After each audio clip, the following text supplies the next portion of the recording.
Dear friends, direct आणि indirect स्पीचच्या या व्हिडिओत आपण आज इम्परेटिव्ह सेंटेन्स म्हणजे कमांड्स म्हणजे आज्ञार्थी वाक्य. जर इम्परेटिव्ह सेंटेन्सचं वाक्य डायरेक्ट स्पीचमध्ये असेल तर त्याला इनडायरेक्ट स्पीच कसं करायचं ते आज आपण या व्हिडिओत शिकणार आहोत. चला तर मग इम्परेटिव्ह सेंटेन्स मीन्स कमांड्स, आज्ञार्थी वाक्य. तर आज्ञार्थी वाक्य दिलेलं असेल हे कसं ओळखाल तुम्ही, आधी आपण ती ओळख करून घेणार आहोत. मग ओळख काय आहे त्याची आज्ञार्थी वाक्याची, तर रिपोर्टेड वर्ब्स आणि रिपोर्टिंग स्पीच असे जे दोन भाग आहेत. तर रिपोर्टिंग स्पीचमध्ये त्याची ओळख आपल्याला करता येणार आहे. कशी, तर आज्ञार्थी वाक्य म्हणजे इम्परेटिव्ह सेंटेन्सची सुरुवात रिपोर्टिंग स्पीचमध्ये V1 ने होते. V1 म्हणजे क्रियापदाचं पहिलं रूप असतं. मुख्य क्रियापदाने रिपोर्टिंग स्पीचची सुरुवात होते. ही मोठी ओळख आहे. अवतरण चिन्हातलं वाक्य आणि त्या वाक्याची सुरुवात मुख्य क्रियापद म्हणजे V1 ने होते, त्याला आज्ञार्थी वाक्य म्हणतात आणि शेवटी पूर्णविराम असतं. आज्ञार्थी वाक्य सुरुवात मुख्य क्रियापदाने होते हे लक्षात ठेवायचं. ती ओळख आहे.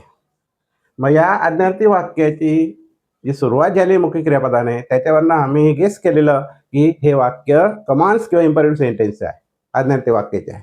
मग या आज्ञार्थी वाक्याचं डायरेक्ट स्पीच मधलं वाक्य इनडायरेक्ट स्पीच कसं करायचं ते आता बघूया. Direct speech. Pooja said bring me the watch. Pooja म्हणाली ब्रिंग मी द वॉच, घड्याळ माझ्यासाठी आणा, वॉच. मग तिने एक प्रकारे ऑर्डर केलेली आहे, आज्ञा केलेली आहे. ब्रिंग या क्रियापदावरून आपल्याला वाटतं. मग ती काय म्हणाली, तर ब्रिंग मी द वॉच. समोरच्या व्यक्तीला तिने एक प्रकारची ऑर्डर्ड केलेली आहे. लक्षात. मग हे इम्परेटिव्ह आज्ञार्थी वाक्य झालं. याला मग इनडायरेक्ट कसं करायचं, रूल्स असतात ॲज रूल. मग ओळख झाल्यानंतर मुख्य क्रियापदाची सुरुवात झालेली V1 ने, ही मुख्य ओळख. नंतर मग इनडायरेक्ट स्पीच करताना काय करावं लागणार आहे, तर आधी रिपोर्टेड वर्ब्स मध्ये काय बदल होतो म्हणजे अवतरण चिन्हा बाहेरील वाक्यात काय बदल होतो ते बघायचे.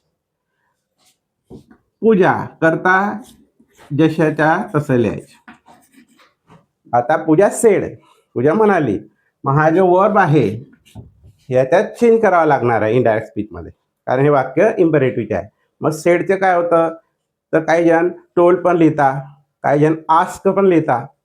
पण आज्ञार्थी वाक्य आज्ञा पण देतो म्हणजे काय करतो, ऑर्डर्ड करतो.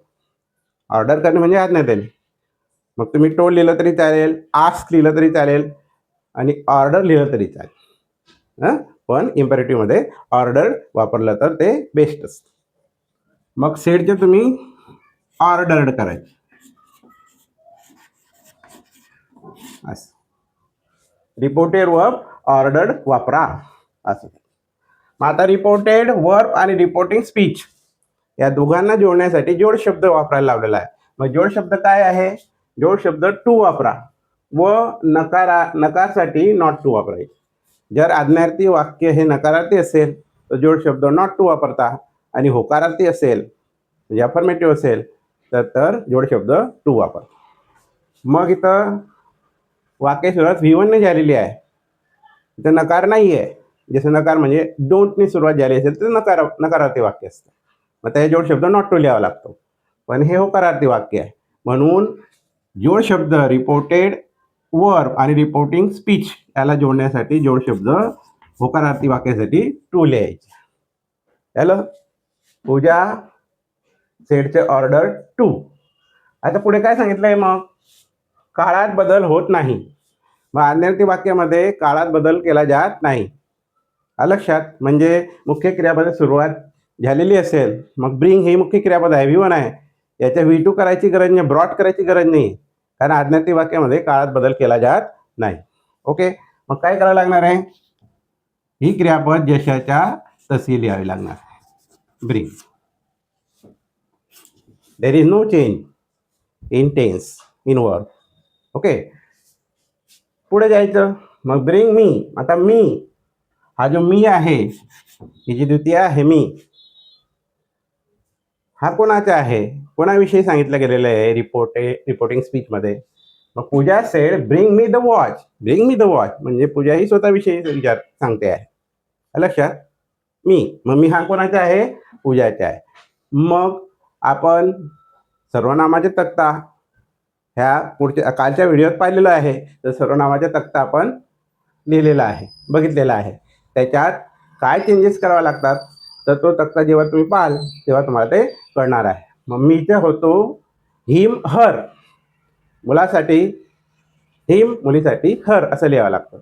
मग पूजा म्हणाली म्हणून मी हा पूजाचा आहे. मग मी मध्ये काय बदल झाला, हर करावा लागणार, मीच्या हर.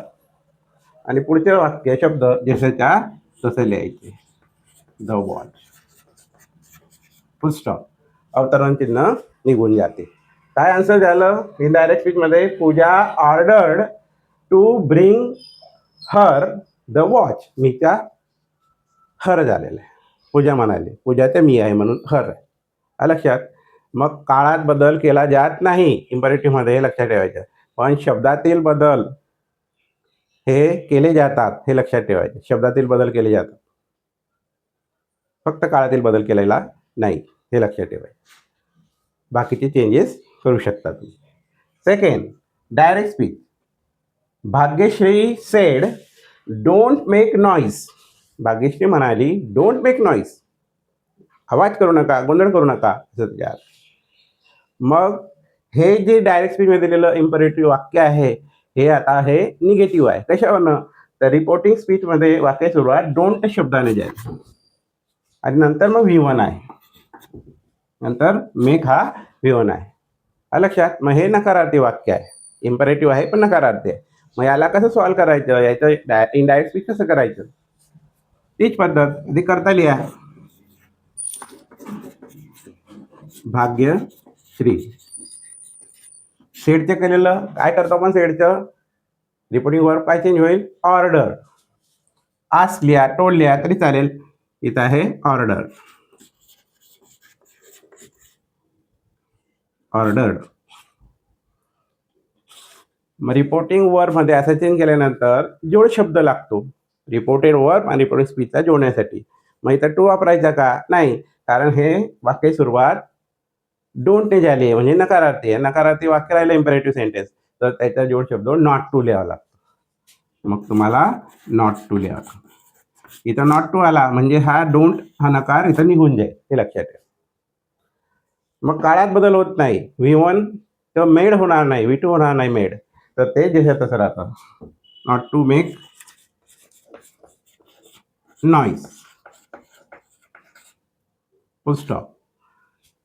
इन्व्हर्टेड कॉमाज वगैरे सर्व निघून जाते. मग शब्दातील बदल आला, जसं नावाला असतं देन लिहिलं असतं, टुडे आला असतं दॅट डे लिहिलं असतं. शब्दातील बदल किंवा इतर चेंज आले असते आपण केला असता, पण वाक्यात लिहिलेलं नाहीये. ओके, फक्त काळात बदल केला जात नाही, हे लक्षात ठेवायचं. अशा पद्धतीनं इम्परेटिव्ह सेंटेन्स म्हणजे कमांड्सचं डायरेक्ट स्पीचचं इनडायरेक्ट स्पीच केलं जातं. Did you understand? Really? So if you like this video, you have to subscribe the channel first, then like and share the video. Thank you.